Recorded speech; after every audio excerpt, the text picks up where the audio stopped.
এবং আপনি কি 34 থেকে 35 ইঞ্চি বডি প্লাজো কাটিং শিখতে চান, যদি আপনি নতুন হয়ে থাকেন ভিডিওটি অবশ্যই আপনার জন্য এবং খুব সহজে আপনি শিখতে পারবেন 34 থেকে 35 ইঞ্চি বডি প্লাজো কাটিং, 37 ইঞ্চি লম্বা কিভাবে কাটিংটি করবেন এটু যেটা আপনাকে ভিডিওতে দেখতে হবে।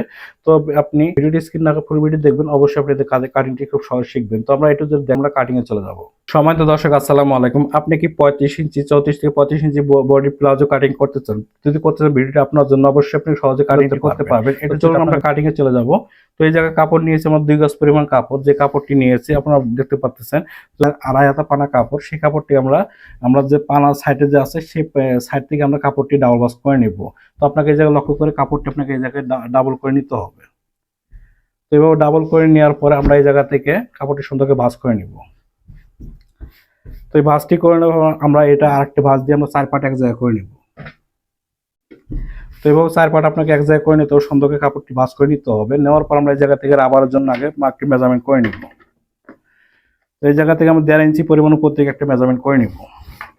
তো এই মেজারমেন্টটি করে নেওয়ার পর আমরা চলে যাবো লাম্বার দিকে। লাম্বা নিব এটা আমরা 37 ইঞ্চি। তো আমরা এই জায়গা থেকে রাবারের নিচের যে মেজারমেন্টটি আছে এই জায়গা থেকে ধরে আমরা লাম্বার দিকে চলে যাবো। তো লাম্বা এই জায়গায় 37 নিব, হাফ ইঞ্চি যাতে শিলার জন্য নেব, যেহেতু কাপড় বহরটা খুবই কম।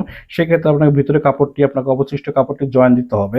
সেক্ষেত্রে আমরা এই জায়গা থেকে এখন চলে যাবো আমরা হাইয়ের দিকে। তো হাই নিব এটা আমরা 27 ইঞ্চি। তো 27কে 2 ভাগ করে 1 ভাগ নিব আমরা 13.5 ইঞ্চি।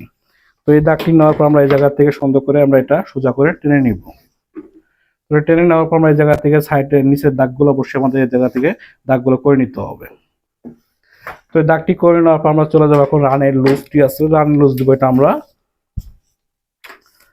তো রানের লুজ দিব এটা আমরা 28 ইঞ্চি। তো 28কে আমরা 2 ভাগ করে 1 ভাগ নিব আমরা 14 ইঞ্চি, 1.5 ইঞ্চি পরিমাণ একটা শেপ ডাউন একটা করে নিব, দাগ দিয়ে নিব। এই জায়গা থেকে বেলের জন্য নেব আমরা এটা 44 ইঞ্চি। তো 44কে 4 ভাগ করে 1 ভাগ নিব আমরা 11 ইঞ্চি এবং হাফ ইঞ্চি নিব শিলার জন্য। এই জায়গা থেকে নিচের যে লুজটি হবে, তো নিচের লুজ দিব এটা আমরা 16 ইঞ্চি। তো 16কে 2 ভাগ করে 1 ভাগ নিব আমরা 8 ইঞ্চি এবং বাড়তি নিব আমরা 1 থেকে 6 ইঞ্চি পরিমাণ বাড়তি নিব। তো ওটা আমাদের যেহেতু প্লাজো হবে সেক্ষেত্রে আমরা এই জায়গাতে নিচে ফিটিং লাগবে না, সেক্ষেত্রে আমরা শেপ কাট দিয়ে সোজা করে আপনি সাইডে মেজারমেন্টটি করে নিতে পারবেন। তো এইভাবে মেজারমেন্টটা অবশ্যই আপনি এভাবে করে নেবেন। নেওয়ার পর এই জায়গা থেকে বাড়তির জন্য এই মেজারমেন্ট আপনি টেনে নেবেন। তো এটা মেজারমেন্ট টেনে নেওয়ার পর আপনার এই জায়গা থেকে আপনার হাইয়ের দিকে যে মেজারমেন্টটি আছে এটা সুন্দর করে শেপ কাট দিয়ে সোজা করে এটা করে নেবেন। নেওয়ার পর এই জায়গা থেকে রাউন্ডটি এভাবে হালকা করে আপনাকে নিতে পারবেন। তো এইভাবে আপনাকে মেজারমেন্টটি করে নিয়ে কাটিংটি করতে হবে এবং জয়েন্ট যে ভিতরে কাপড়টি দিতে হবে সেই কাপড়টি সাইড থেকে যে কাপড়টি বের হবে সেই কাপড়টি আমরা জয়েন্টটি করে নিব। তো আমরা কাটিংয়ে চলে যাবো।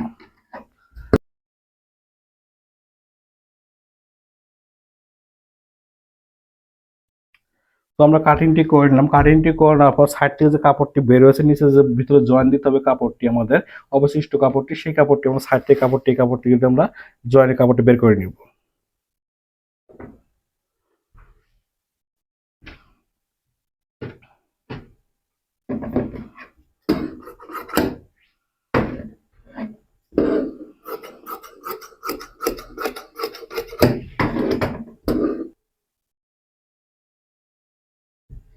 তো আপনাকে এইভাবে প্লাজো কাটিংটি খুব সহজে করে নিতে পারবেন। তো ভিডিও স্ক্রিন না করে পুরো ভিডিও দেখলে অবশ্যই আপনি একদম কাটিং খুব সহজে করতে পারবেন। সম্মানিত দর্শক আপনারা দেখলেন প্লাজো কাটিং খুব কত সহজে করা যায় এবং 34